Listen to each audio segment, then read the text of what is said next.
Assalamualaikum warahmatullahi wabarakatuh, pemirsa. Apa kabar? Semoga selalu sehat dan dalam lindungan Allah Subhanahu wa Ta'ala. Kembali berjumpa bersama saya, Faisal Salatalohi, dalam program We Listen with Tabayun. Jadi, pada kesempatan kali ini, pembicaraan kita masih seputar kejadian-kejadian yang kemudian terjadi di bulan Ramadan. Dan saat ini di studio sudah hadir bersama saya, Wakil Ketua Umum Dewan Masjid Indonesia, orang tua kita semua, yakni Pak Imam Dr. Imam Madar Hutni. Assalamualaikum Pak. Assalamualaikum warahmatullahi wabarakatuh. Sehat Pak? Ya, Alhamdulillah. Aktivitasnya Pak Ramadan? Alhamdulillah biasa. Alhamdulillah. Kita happy aja di Ramadan ini. Oke. Ya kita suruh sehat aja. Syukurlah. Alhamdulillah. Ya baik Pak, ini Ramadan udah memasuki tahap yang kedua kalau dilihat dalam pelaksanaannya. Ya. Dan banyak orang sebentar lagi akan masuk pada tahap pelaksanaan yang ketiga, yakni 10 hari terakhir. Ya. Ini banyak menjadi bagian penting dari pelaksanaan di bulan Ramadan itu sendiri. Kalau dalam Islam, konteks pentingnya itu secara normatif seperti apa sih, Pak? Oh, ya. Sebenarnya Ramadan secara keseluruhan ini adalah bulan ibadah ya. Dari konteks itu maka Ramadan ini secara keseluruhannya di samping bentuk ibadah, kita juga bulan barokah itu. Ya. Maka seringkali disebut Syahrul Mubarak. Ya. Jadi akan halnya tentang arti pentingnya ibadah atau khususnya di 10 hari terakhir tadi itu. Karena gini ya, kalau disebut ini adalah Syahrul Mubarak juga bulan ibadah semuanya itu, maka arti penting dari ibadah itu gini, kesadaran orang di hari ke-10 itu harus juga menyangkut spiritualitas yang lebih kuat. Dan ibadah itu sebenarnya spiritualitas. Ada persoalan fisik di Ramadan itu, sasarannya itu fisik itu dalam arti perutnya harus lapar mungkin. Nah, karena itu untuk itu ya perlu sahur, kesehatan. Karena Nabi mengatakan seolah kamu sehat. Di samping itu sasaran lain itu adalah bukan perut tapi adalah tenggorokan yang haus.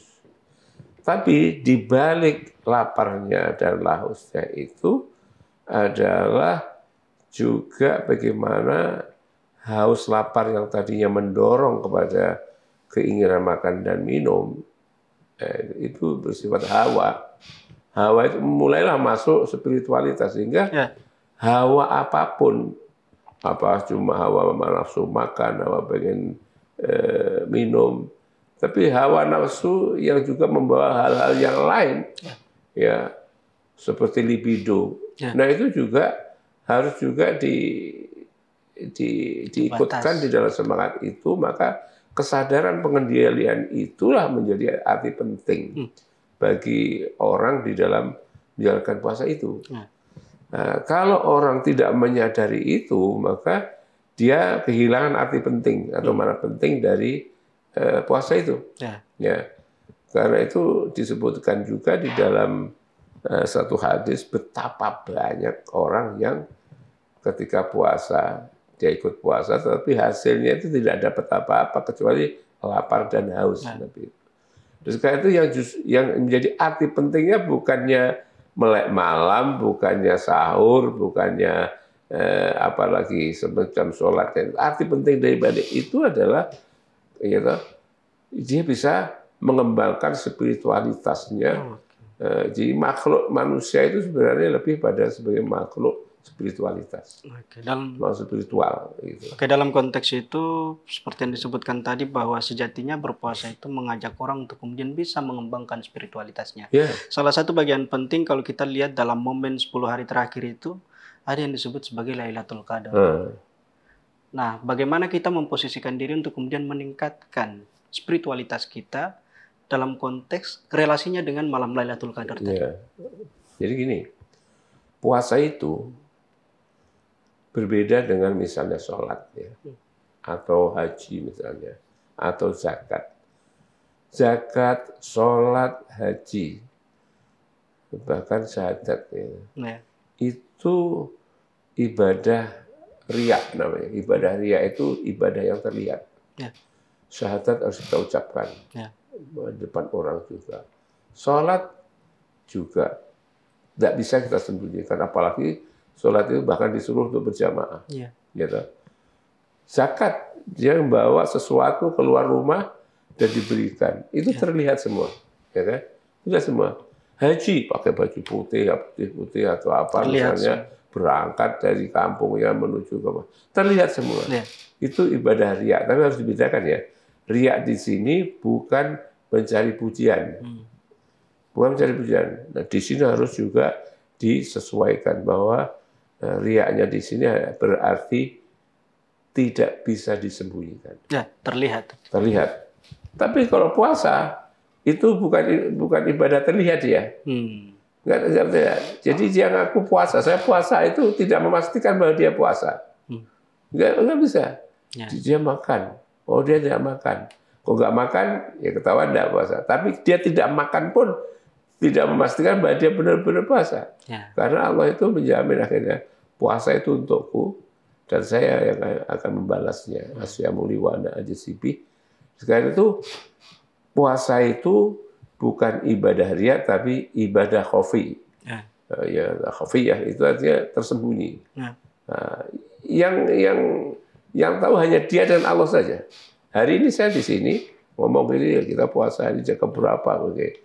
Masuk kamar dia, masuk kamar mandi, bahkan kamar mandi saking waktunya itu urgen banget dia bawa apem 3 telan habis, sudah ada orang tahu. Ya. Atau dia ngokop itu keran terus 1 gelas juga nggak ada yang tahu. Ya. Nah itu khafiyah. Jadi juga tidak berjamaah, kita berjamaah puasa nggak bisa. Ya. Oke. Jadi ada beda. Hanya yang mengikat keduanya itu, ya ini, baik yang riya, ibadah riya yang terlihat maupun yang terlihat itu satu, yaitu mukhlishon niyyataka lillah. Jadi harus kau tuluskan hatimu, jiwamu, rohmu itu, ya, niatmu itu untuk Allah Subhanahu Wa Taala. Baru itu jadi. Jadi orang yang ikut-ikut malam mengatakan nawa itu sauma ghatin misalnya, saya berniat akan puasa. Itu tidak menjamin bahwa dia puasa. Benar-benar. Ya jadi itu. Ya dia masuk kamar sebenarnya 1 botol habis ya. Haus. Nah, kesadaran spiritualitas itu harus dipastikan dan karena itu arti penting dari Lailatul Qadar nanti itu adalah Lailatul Qadar itu bermakna juga lebih bagus dari 1000 bulan, maka dia termasuk orang yang mendapatkan peluang besar untuk mendapatkan Lailatul Qadar. Gitu. Ya, sekarang soal misalnya sedekah ya, sedikit membalik. Sedekah itu termasuk ibadah riya terlihat. Ya. Dan bahkan Allah mengundang ya di bulan Ramadan juga. Itu betul sedekah falimai. Kalau kamu nampakkan sedekahmu itu depan orang, misalnya kita memasukkan kotak amal ke masjid 500.000. Ya. Ya, kotaknya ini kalau lubangnya sebenarnya 100. Ini baru uangnya. Gak apa-apa dinampakkan karena Al-Quran mengatakan kalau kamu tampakkan sedekahmu itu bagus. Nah, gitu. Ya. Kecuali kalau kamu sedekah kepada orang fakir, itu sebaiknya kamu sembunyikan kalau bisa. Jangan di depan umum ini duit. Nah itu kan apa? Perasaan orang untuk menerima di depan umum itu menjadi masalah ya. Kehormatan orang bisa terganggu dan kemudian tidak usah saya nggak perlu masalah itu. Tetapi bagaimana Allah ingin mengundang orang-orang ramai-ramai beramal, suka beramal, dia tampakkanlah itu. Apakah hanya koin gambar burung gocap berapa itu atau 100 perak? Nggak usah lama, tampakkan saja. Karena dari situlah semangat untuk beribadah itu, meraih kemuliaan itu ada. Oke. Kalau nggak begitu orang pada nggak mau beramal kayak gitu.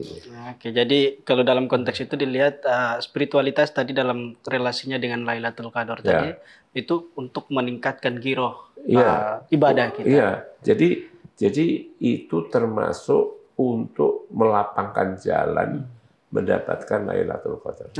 Ya, jadi semacam kita menuju satu tempat yang akan dilalui dengan susah payah, maka jalan yang harus kita lalui itu benar-benar kita kaji dulu, kita cari bagian-bagian yang halus, banyak lubang atau kemana, itu harus kita pastikan betul sehingga jalan itu lebih lancar. Di antara jalan lancar untuk mendapatkan Lailatul Qadar itu adalah juga menyempurnakan niat, memperbanyak amal, dan yang penting itu memastikan itu pastikan Allah saja. Lillahi ta'ala itu. Nah, itu bisa. Nah, Lailatul Qadar sendiri itu termasuk satu bulan satu malam yang bermartabat. Ya, martabat itu artinya memiliki keistimewaan, memiliki kelas lah gitu. Ya, bermartabat, memiliki kelas. Jadi dikatakan khairun min alfi syahr, yaitu kalau kita mendapatkan itu bukan barang yang seperti orang sekarang, ini kita main dulu deh, apa minum-minuman. Ini sudah malam, mulai Lailatul, enggak seperti itu. Itu sama dengan merusak jalan atau bikin lubang-lubang arahnya nggak bisa. Harus jalan. Jadi biasanya caranya itu ya memperbanyak zikir. Rasulullah begitu. Kalau bisa baca Quran, banyaklah baca Quran. Kalau ada amal lain, tambahlah juga beramal. Kalau enggak, cobalah beristighfar dengan Allah dengan senang hati. Itu aja. Ini yang mungkin menjadi pertanyaan banyak orang, termasuk saya sebagai orang awam dalam melihat konteks ini, Pak Imam. Kita tahu jalan menuju Lailatul Qadar itu tidak pasti, tapi Rasul memberikan petunjuknya. Itu kalau enggak 10 hari terakhir, kalau enggak mampu 7 hari terakhir, dan ditemukan di tanggal-tanggal yang ganjil. Artinya di situ ada ketidakpastian. Kira-kira apa yang kemudian menjadi alasan Allah itu bisa ditemukan dalam Al-Quran atau tidak, sehingga malam Lailatul Qadar itu diturunkan pada waktu yang memang memberikan kepastian buat orang yang ingin meraihnya? Iya, jadi Nabi itu hanya memberikan rambu-rambu atau semacam coding lah, coding. Biasanya Lailatul Qadar itu turun pada hari ganjil, maka bahasa Nabi itu waspadalah. Atau jangan kau tinggalkanlah, jangan sampai salah fokus ya. Hari-hari ganjil itu terutama kalau nggak bisa setiap hari ganjil itu mudah-mudahan dapat di situ gitu. Tapi tidak selalu hari ganjil, tapi sering turun di hari ganjil. Maka kalau nggak 21 malam 23 dan seterusnya 29 seperti itu. Tapi bukan berarti wah kelewat ini. Nah, kalau bisa, maka itu sebenarnya bisa nggak beribadah Lailatul Qadar itu sebulan penuh setiap malam. Ya, dengan ketentuan, yaitu batal wudu, itu kalau yang dilakukan oleh sunnah Nabi dan sahabat itu. Batal wudu, tidak boleh juga, jangankan mendekati pacar, dekati istri aja nggak boleh. Itu ngamar begitu nggak bisa. Nah itu kemudian juga diucapkan dengan kalimat singkat itu, Allahumma innaka afuwwun karim tuhibbul afwa fa'fu anna ya karim atau fa'fu anni ya. Ya itu memuji Allah bahwa Allah itu Maha Pemaaf, yang juga Maha Mulia dan Maha Dermawan. Gitu.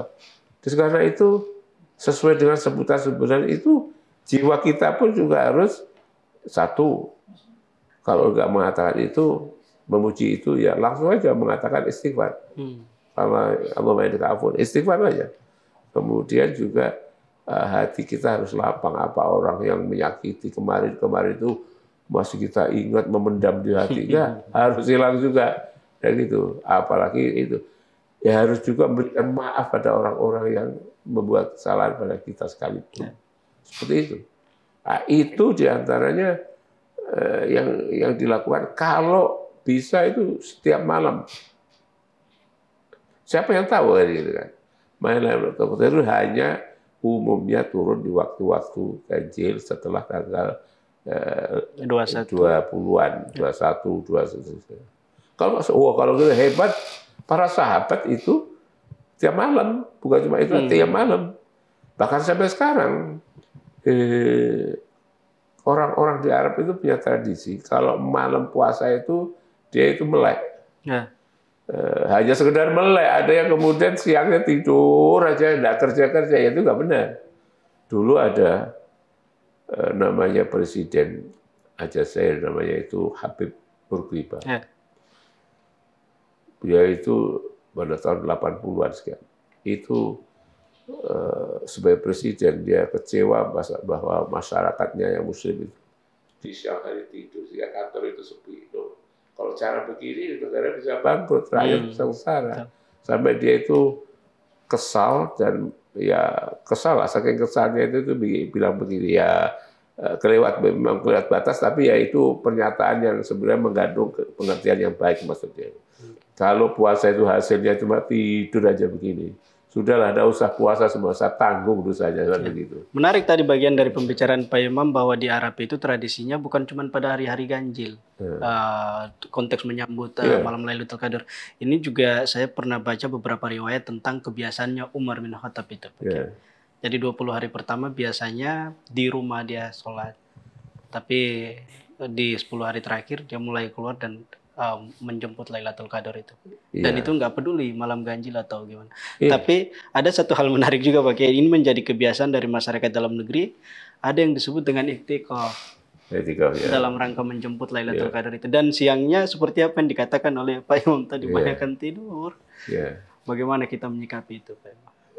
Ya tentu saja budaya tidur di waktu siang hari itu kalau itu dilakukan secara masif, wah, misalnya ya negara itu menganjurkan ya sudahlah biar puasa itu tidur saja untuk ibadah.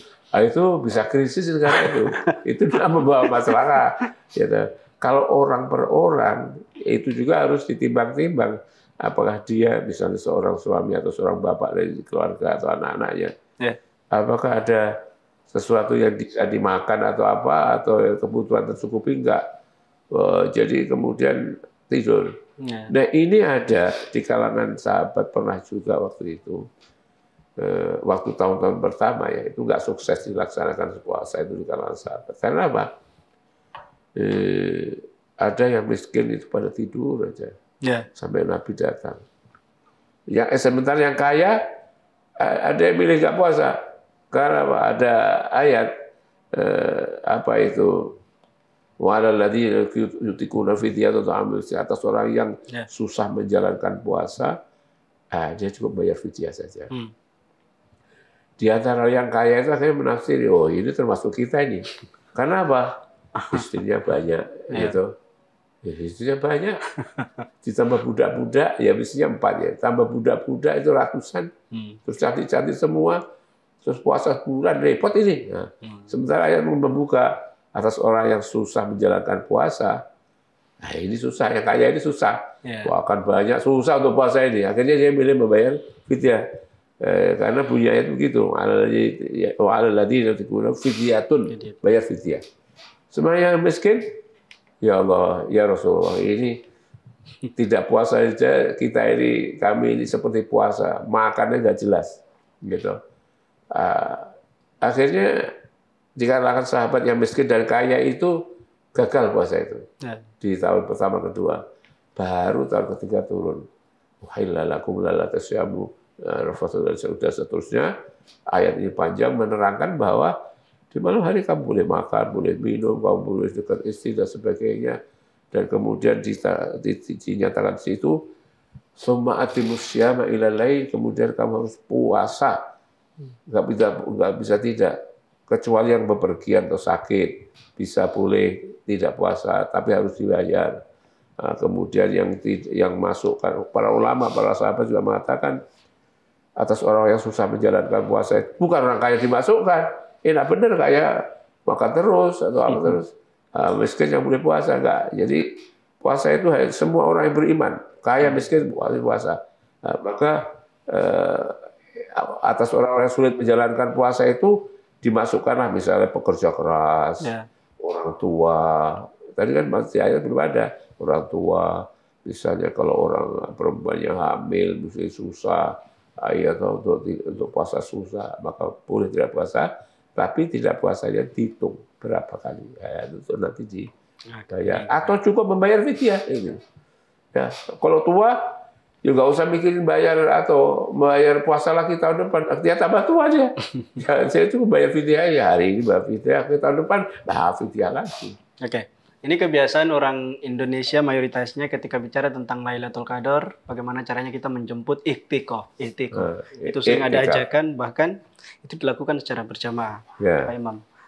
Di sini hakikat dari iktikaf itu sendiri apa, dan apa saja yang kemudian bisa menjamin bahwa proses yang kita lakukan itu memang mendekatkan kita untuk kemudian diterima ibadahnya oleh Allah Subhanahu wa Ta'ala.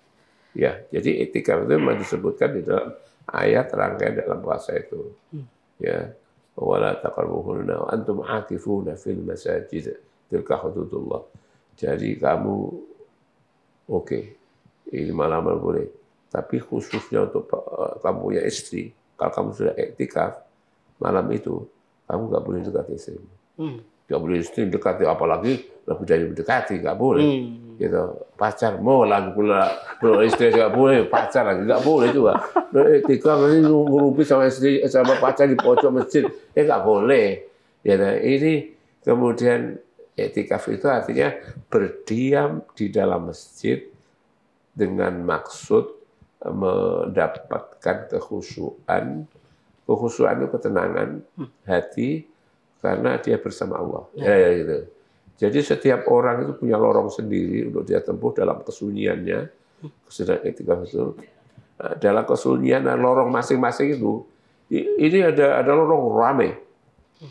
Gitu. Tapi ada lorong sendiri-sendiri yang ditempuh. Kalau dia mau masuk di situ, dia akan mendapatkan kesunyian. Cuma dia dengan Allah saja. Nah, itu iktikaf berarti. Ketika itu dia benar-benar termanifestasi sebagai hamba itu di situ tuh. Jadi bukan yang keramaian seperti yang hiruk-pikuk yang nggak jelas tadi itu. Kekhusyuan itu artinya kita masuk iktikaf itu masuk dalam lorong dan mendapat yang tidak mendapat siapa-siapa kecuali Allah Subhanahu wa Ta'ala. Nah, ketika itu dia menjadi seorang hamba yang benar. Itu urgensinya. Nah, puasa itu di antara yang terakhir itu isu tentang iktikaf. Sebenarnya iktikaf itu sepanjang bulan itu. Tidak hanya untuk 10 hari terakhir. Tidak, sepanjang bulan diberikan kesempatan. Jadi ibadahnya sama aja. Hanya kalau kita mengharapkan 10 terakhir karena Nabi itu hanya memberikan pesan wanti-wanti. Itu pesan yang selalu akan diingat. Itu 10 terakhir itu biasanya. Gitu itu. Maka sekaligus itu juga menutup, kalaulah demikian, mengakhiri Ramadan itu satu kesempurnaan, dia kesadaran sebagai hamba Allah itu dialami. Gitu. Itu urgensinya di situ. Kalau udah di situ ya mungkin puasanya juga akan diterima oleh Allah. Apalagi kalau ditambah bonus Lailatul Qadar gitu. Nah, semua itu bisa diperoleh dengan cara yang yang dialami dengan kebersihan hati. Jadi hati, bukan soal ini makan apa. Yang terjadi dalam budaya Arab sekarang itu ada yang benar-benar begitu, ada yang budayanya itu melek malam ya sambil mungkin nonton bola atau apa pagi atau berarti tidur di mumpung. Maksudnya sambil Lailatul Qadar, tapi ini sambil nonton bola atau mungkin ada yang apa begitu. Bukan begitu. Iktikaf itu berhenti maksudnya dan khusyuk di dalam masjid itu. Ya, tidak menemukan siapapun. Tidak dan dia mendapatkan lorong untuk tidak sama siapapun kecuali dengan Allah Subhanahu wa Ta'ala. Oke, akhirnya kita sampai pada penghujung perjumpaan obrolan kita, Pak Imam. Dan apa yang bisa disampaikan kepada seluruh masyarakat Indonesia, terutama yang Muslim yang saat ini sedang menjalani Ramadan, untuk kemudian bisa berkualitas ibadah puasanya, dan yang tentu saja yang dinanti-nanti dan diharapkan sama mayoritas umat Islam saat ini yang menjalani puasa adalah bisa mencapai keutamaan di malam Lailatul Qadar itu. Jadi inilah yang semestinya harus kita tempuh, yaitu mendapatkan jalan paling dekat ke arah Allah Subhanahu wa Ta'ala. Kalau ada nyanyian bahwa ingin hatiku meminta, berjalanlah menuju bahagia. Maka di dalam Ramadan dan terutama pada Lailatul Qadar malah kita tempuh jalan paling dekat menuju kebahagiaan, yaitu dekat dengan Allah Subhanahu wa Ta'ala.